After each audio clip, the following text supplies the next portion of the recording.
You slept 8 hours. You ate well. You exercised. And you still feel nothing. Not sad, not happy, just flat. Like the color has been drained out of everything and you cannot figure out why. A Stanford psychiatrist who has spent 25 years treating addiction says she knows exactly what is happening to you.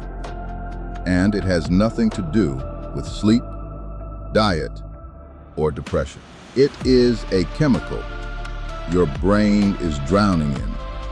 The same chemical that was supposed to make you feel good is the reason nothing does.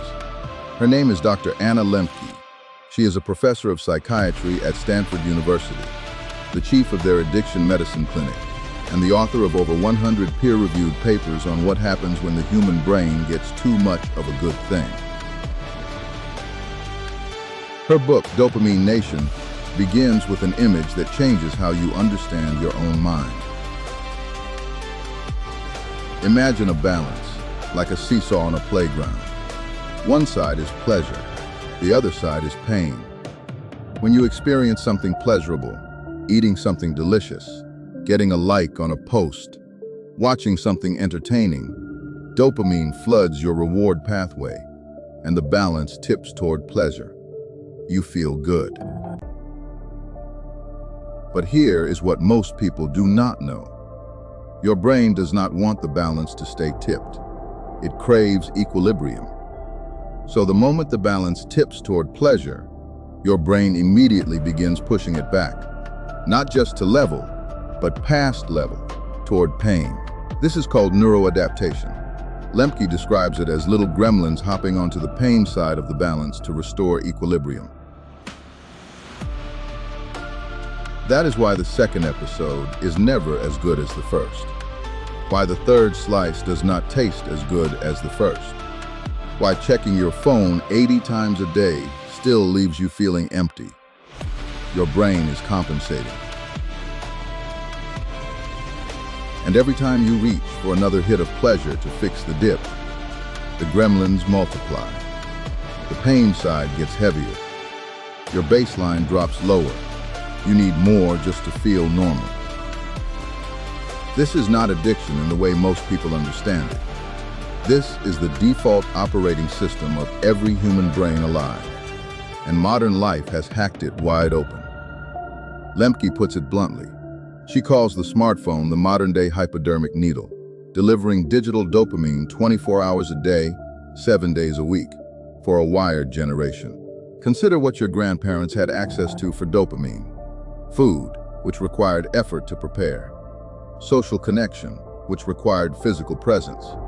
Entertainment, which was limited and scheduled. Now consider what you have access to right now, in your pocket. Infinite food delivery at a tap. Infinite social validation at a scroll. Infinite entertainment. Every show, every song, every game, every argument, every opinion, available instantly, without friction, without effort. The human brain was built for a world of scarcity. It evolved to pursue pleasure aggressively because pleasure was rare and survival depended on chasing it. But that same brain now operates in a world of radical abundance. And it is breaking. Lembke treated a patient who was consuming romance novels for 12 hours a day, not because she loved reading, because she was using the constant emotional stimulation to avoid processing real grief. The content seemed harmless. The function it served was not.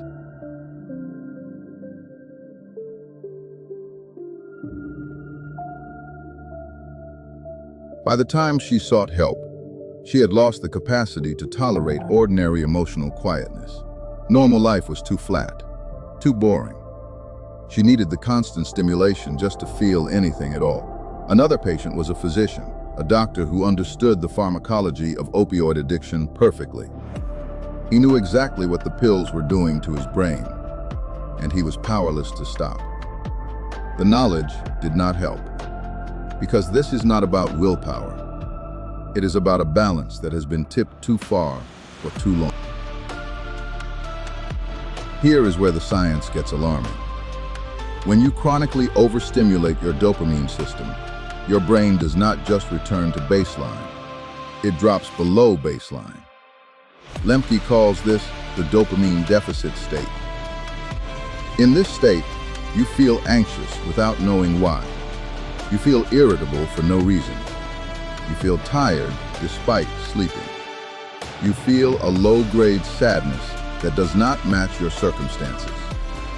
Nothing is technically wrong, but nothing feels right either. Researchers at Stanford mapped this process. Chronic exposure to high dopamine stimuli causes the brain to down-regulate its dopamine receptors. In plain language, your brain turns down the volume on its own pleasure system. You become numb to the things that used to bring you joy. A walk outside that once felt peaceful now feels boring. A conversation with a friend that once felt connecting now feels draining. A meal that once tasted wonderful now barely registers. And here's the cruelest part. In this deficit state, the only thing that provides temporary relief is more dopamine. Dopamine. So you scroll more, you eat more, you binge more, you buy more. Not because you enjoy it, but because the alternative, sitting with the flatness, is unbearable. This is the trap. Pleasure has become the cause of pain, not the relief from it.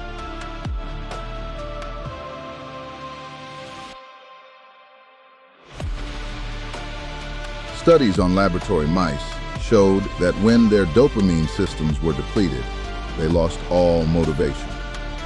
Food was placed directly in front of them. They did not eat. They had the capacity. They simply lacked the drive. They starved with food inches away. That is dopamine deficit in its purest form. The solution is not what you expect. It is not a new supplement. It is not a productivity hack. It is not meditation, although that helps. The solution is a 30-day dopamine fast. Lembke has prescribed this to hundreds of patients over 25 years of clinical practice. The protocol is straightforward. Choose the one behavior that you suspect has tipped your balance the furthest. For most people in 26, it is the phone. For others, it is food delivery, alcohol, video games, pornography, or social media specifically. Pick one, and for 30 days, abstain completely. Not reduce, not moderate. Abstain, because Lembke's clinical experience shows something critical. It is far easier to go from abstinence to moderation than from heavy use to moderation. The 30-day window is not arbitrary. It is the minimum time required for those neuroadaptation gremlins to climb off the pain side of the balance, for your dopamine receptors to upregulate, for your baseline to return to level. The first 2 weeks are hard. Many patients report feeling worse before they feel better. Irritability, restlessness, a profound boredom that feels almost physical. This is withdrawal, and its presence is itself diagnostic. If removing something from your life causes withdrawal, it was affecting your brain more than you realize. But after the 30 days, something remarkable happens.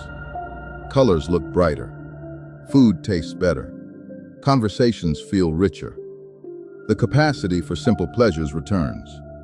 Patients describe it as waking up from a fog they did not know they were in. After the fast, Lembke recommends what she calls self-binding strategies.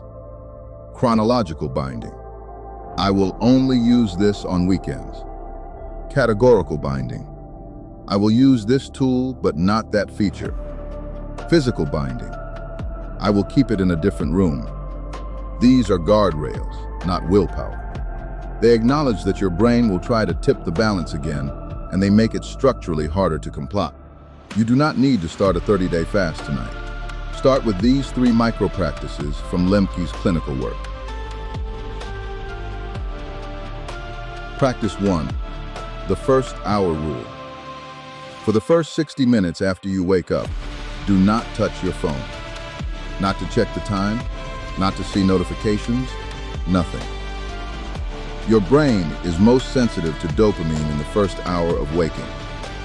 What you expose it to in that window sets the baseline for the entire day. 1 hour. Start tomorrow. Practice 2. The boredom test. Today, at some point, sit in a room with nothing for 10 minutes. No phone, no music, no book, no screen. Just sit. If this feels almost physically uncomfortable, that is data. It means your dopamine system has been so overstimulated that the absence of stimulation registers as pain. That discomfort is the gap between where your baseline is and where it should be. Practice 3. The evening inventory. Before bed, write down every source of dopamine you consumed today. Every scroll session, every snack you ate out of boredom, every show you watched to fill silence. Do not judge, just count. Awareness is the first step of Lembke's clinical protocol. You cannot fix what you cannot see. Your brain was not built for this world. It was built for a world where pleasure was rare and had to be earned. Now pleasure is everywhere.